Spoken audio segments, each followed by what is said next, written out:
আরেকটা main problem হচ্ছে এলডারলিজের ক্ষেত্রে গ্যাসের প্রবলেম। গ্যাসের প্রবলেম তখনই হবে যখন আমাদের স্টমাকের যেটা অ্যাসিড, সেই অ্যাসিডটা স্টমাকে না থেকে আমাদের খাদ্যনালীতে চলে আসছে। অ্যান্ড খাদ্যনালীতে আসার জন্য এই স্টমাক অ্যাসিডটা খাদ্যনালীকে ইরিটেট করছে, যেটা থেকে আমাদের চেস্ট পেইন হয়, হার্ট বার্ন হয় বা আমাদের ব্লোটিং সেন্সেশন হয়। তো গ্যাসের পেছনে বা রিফ্লাক্সের পেছনে অনেক কারণ আছে। তো এটা রেমেডি হিসেবে আপনি কী করতে পারেন? রেমেডি হিসেবে আপনি করতে পারেন যে আপনার ওয়ান্স এগেন আপনি যখন খাবার খাবেন, রাত্রিবেলার খাবারটা আপনাকে লাইট থাকতে হবে। রাত্রিবেলার খাবার আর ঘুমের মধ্যে 3 ঘন্টার মতো একটা গ্যাপ দিতে হবে। আর যখনই আপনি রাত্রিবেলা ঘুমোবেন, আপনি লেফট সাইডে ঘুমোবেন, বাঁ পাশে কাত হয়ে ঘুমোবেন, ডান পাশে ঘুমোবেন না। আর আপনার মাথাটা, বিছানার মাথাটা একটু 6 থেকে 8 ইঞ্চি একটু উপরে রাখলে সেটা থেকেও আপনার গ্যাসের সমস্যা উপশম হতে অনেকটা সাহায্য করবে। তেমনই খাবার দাবার আপনি একটু চেঞ্জ করতে পারেন, স্পেশালি যেটা বেশি অ্যাসিডিক ফুড সেটা আপনাকে অ্যাভয়েড করতে হবে, আর অ্যালকালাইন ফুড বেশি আপনাকে নিতে হবে। তো অ্যাসিডিক ফুডের মধ্যে পড়ছে স্পেশালি ফ্রুট জুস বা কোল্ড ড্রিঙ্ক বা সোডা, এগুলোতে প্রচুর পরিমাণে অ্যাসিডিক সাবস্টেন্স থাকে।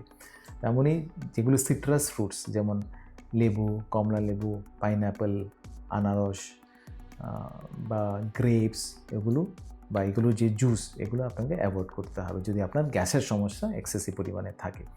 তেমনই কাঁচা রসুন বা কাঁচা পেঁয়াজ বা কাঁচা টমেটো, যদিও এটা স্বাস্থ্যের জন্য ভালো কাঁচা রসুন বা কাঁচা পেঁয়াজ, কিন্তু আপনার যদি অ্যাক্টিভ গ্যাসের সমস্যা থাকে তাহলে খালি পেটে কাঁচা রসুন বা কাঁচা পেঁয়াজ নেবেন না।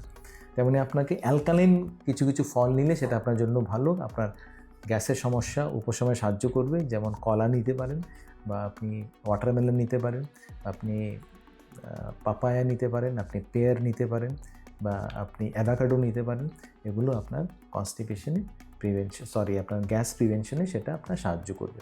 তেমনই কিছু কিছু জিনিস যেমন স্পেশালি ফ্রাইড আইটেমস যদি আপনি নিচ্ছেন, স্পেশালি চানাচুর, ভুজিয়া, সিঙ্গাড়া, কচুরি, এগুলো এক্সেসিভলি ফ্রাইড আইটেমস নিলে আপনার রিফ্লাক্স বা অ্যাসিডিটি হওয়ার সম্ভাবনা অনেকটাই বেড়ে যায়।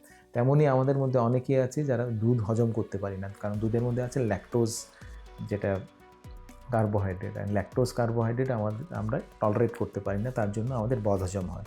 তেমনই আমাদের মধ্যে অনেকেই আছে যারা গমের জিনিস সহ্য করতে পারে না, আটা বা ময়দা বা ডালিয়া, কারণ এটাতে আছে, গমে আছে গ্লুটেন নামে একটা প্রোটিন, আর এই গ্লুটেন প্রোটিন আমরা হজম করতে পারি না, কারণ আমাদের এই এনজাইমটা নেই।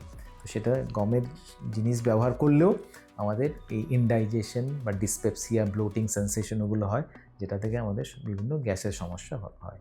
তেমনই আপনাদের এক্সেসিভ টি, কফি খাওয়া থেকে বিরত থাকতে হবে, and smoking and drinking avoid রাখতে হবে।